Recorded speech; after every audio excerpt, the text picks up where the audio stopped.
কৰিছোঁ।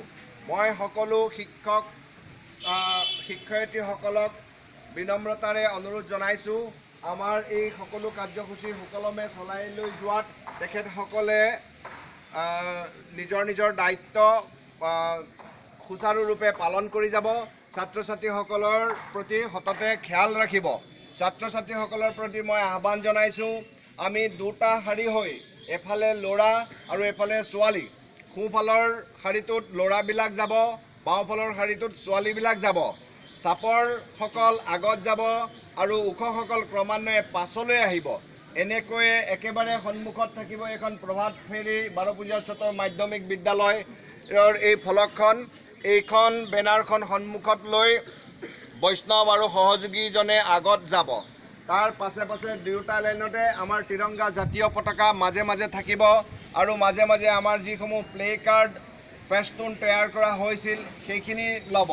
এইখিনি লৈ আমি মাজে মাজে ভাৰত মাতা কি জয়, জয় জৱান, জয় কিষাণ ইত্যাদি ধ্বনি কৰি পেলাই আমি দেশ প্ৰেমৰ ভাৱ জাগ্ৰত হ'ব পৰাকৈ সকলোৰে প্ৰতি আহ্বান জনাই আমি প্ৰভাত ফেৰীটো আৰম্ভ কৰিম। আমাৰ প্ৰভাত ফেৰীটো এনেকৈ বাৰপূজীয়া উচ্চতৰ মাধ্যমিক বিদ্যালয়ৰ মূল গেটৰ পৰা বাওঁফালে সোমাই গৈ সেই যে প্ৰথম আমাৰ যিটো তিনিআলি আছে সেই তিনিআলিৰ পৰা আমি সোঁফালে যাম। সোঁফালে গৈ যিডাল আহঁত গছ আছে, আহঁত গছৰ তলৰেদি যিফালে আকৌ সোঁফালে ঘূৰি আহিছে সেই নামঘৰৰ লগত ৰাস্তাইদি আকৌ আহি যাম। আহি পেলাই আমি আকৌ ইয়াতে লাচিতৰ মাকৰ নাম কি আছিল? দেউতাকৰ নাম কি আছিল? যদি আমি লাচিত দিৱসটো নেপাতিলোহেঁতেন আমাৰ মিনিমাম এই জ্ঞানটো আজি নহ'লহেঁতেন। হয়নে কোৱা?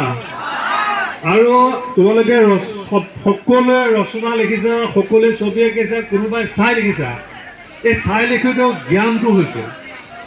আৰু আমাৰ চৰকাৰে আমাৰ এই অনুষ্ঠানটো এই উদ্দেশ্যটো সেইটোৱে। আৰু এটা উদ্দেশ্য, ডাঙৰ মহান উদ্দেশ্য মই তোমালোকক কৈ দিছোঁ, সকলোৱে জানিব লাগে। সেইটো হৈছে আমাৰ যিজন আমি লাচিতৰ বিষয়ে আজি গৌৰৱ কৰিছোঁ, আজি আমি 400 বছৰীয়া জন্ম পাতিছোঁ। এই লাচিত কিন্তু ভাৰতবৰ্ষৰ এতিয়ালৈকে যিমান বীৰ সন্তান জন্ম হৈছে তাতকৈ কোনো গুণেই কম নহয়। কিন্তু অসমীয়া জাতিৰ কাৰণে এটা দুৰ্ভাগ্য, আমি দুৰ্কোপলী জাতি যে আমি লাচিতক আমি অসমৰ পৰা বাহিৰলৈ আমি নিবই নোৱাৰিলোঁ। সেইকাৰণে আমাৰ বৰ্তমান চৰকাৰে 400 বছৰীয়া অনুষ্ঠানটো এনেকৈ পাতিব বিচাৰিছে, এনেকুৱাকৈ এটা অনুষ্ঠান কৰিব বিচাৰিছে যে আমাৰ প্ৰতিজন আমাৰ অসমীয়া মানুহ ইয়াত জড়িত হওক। আৰু আমি কিছু ক্ষেত্ৰত আজি অলপ বহুত শিক্ষকে বা আমাৰ ছাত্ৰ ছাত্ৰীয়ে টান পাইছোঁ, আমি কিয় ৰচনা লিখি আছোঁ, কি কৰোঁ, সেইটো নহয়। আমি এই বাৰ্তাটো আমি ভাৰতবৰ্ষক জনাই দিছোঁ যে আমাৰ ইমান লাখ মানুহে এতিয়া সংখ্যাটো ওলাই আছে যে ইমান লাখ মানুহে আমি ৰচনা লিখিছোঁ। ঐতিহ্য বুলি ক'লে আমাৰ সেই কাহানি আমি লিখিছিলোঁ, আমাৰ ইয়াত ভৰালী দেউতা আছিলে, আমাৰ অন্যান্য আছিলে। গোটেই অঞ্চলত আমাৰ গাঁওখনৰ এটা সুনাম আছে, আমাৰ গাঁওখনে নেতৃত্ব দিছিল। আমি বহুত ক্ষেত্ৰত কিছুমান কথা হেৰুৱাইছোঁ। মই অনুৰোধ কৰিছোঁ আপোনালোকে সকলো একত্ৰিত হ'লে যদি আদৰ্শ স্থিৰ কৰি লয়, যদি এটা আমি সু আদৰ্শ যদি ধৰিব পাৰোঁ, পুনৰ আমি আমাৰ গাঁওখন এটা নিৰ্দিষ্ট স্থানত এটা নেতৃত্বখন আমি উপনীত ল'ব পাৰিম। মই বন্দে মাতৰম শুভ্ৰজ্যোৎস্না পুলকিতযামিনী পুলকসুমিতা ভ্ৰূমধৰ শোভিনী সুভাষিনী সুমধুৰ ভাষিনী সুখদাং বৰদাং মাতৰম বন্দে মাতৰম বন্দে মাতৰম। নমস্কাৰ। পৰিৱৰ্তন আহি আছে আৰু এই আমাৰ আমি সদায় কিছুমান মানুহ দেখি থাকোঁ, বহুত ভাল মানুহ দেখা পাওঁ।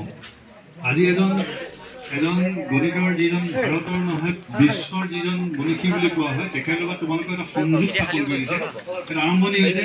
আৰু এই সংযোগ স্থাপনটো আৰম্ভ কৰি দিছে আমাৰ প্ৰথমবাৰৰ কাৰণে আমাৰ বিদ্যালয়ৰ তোমালোকৰ মৰমৰ ৰহিন বাংঠা ছাৰ। মই মোৰ ফালৰ পৰা অশেষ ধন্যবাদ জনাইছোঁ। আৰু যদি আমি আমাৰ পৰ্যায় কৰি থাকিব, যদি অন্য কোনো গণ্ডগোল নহয়, অহা চাগে শনিবাৰলৈ আমি আকৌ এনেকুৱা এটা প্ৰগ্ৰাম লৈ তোমালোকৰ ওচৰলৈ আহি আছোঁ। এইটো পিছত ঘোষণা কৰিম। যি নহওক, আজি মোক এটা বিষয় দিছে, পাই বিষয়। এতিয়া পাই বিষয়ে ক'বলৈ বহুত কথা লাগে। মই যিহেতু সময় নাই, মই চবকে কৈছোঁ, তোমালোকে খালি মোক সহযোগ কৰিব লাগিব। তোমালোকে সংখ্যাৰ বিষয়ে এটা পৰিমেয় অপৰিমেয় সংখ্যা, তুমি জানানে বাৰু পৰিমেয় অপৰিমেয় সংখ্যা চিনি পোৱা নে বাৰু? আচ্ছা, পৰিমেয় শব্দটোৰ অৰ্থ কি বাৰু? পৰিমেয় মানে আচলতে পূৰণ হোৱা, অৰ্থাৎ কাৰোবাৰ আশা পূৰণ হৈ গ'ল, সেইটো পৰিমেয়। আৰু অপৰিমেয় যেতিয়া বস্তুটো পূৰণ কৰিব নোৱাৰি, তাৰ কোনো শেষ নাই, তাকে কি বুলি কোৱা হয়? অপৰিমেয়। গতিকে আমি দুটামান কিছুমান সংখ্যা আছে যাৰ দশমিকৰ পিছত সেই কি সংখ্যা ওলাব, কিমান ওলাব, তাৰ কোনো শেষটো নাই। সেইবোৰ কি হৈছে? অপৰিমেয় সংখ্যা। আৰু যিবোৰ সংখ্যা আমি দশমিকৰ পিছত শেষটো পাই যাওঁ, সেইবোৰ হৈছে কি সংখ্যা? পৰিমেয় সংখ্যা। কিন্তু এইখিনিতে এটা কথা বহুত ল'ৰা ছোৱালীয়ে কেতিয়াবা ভুল কৰে,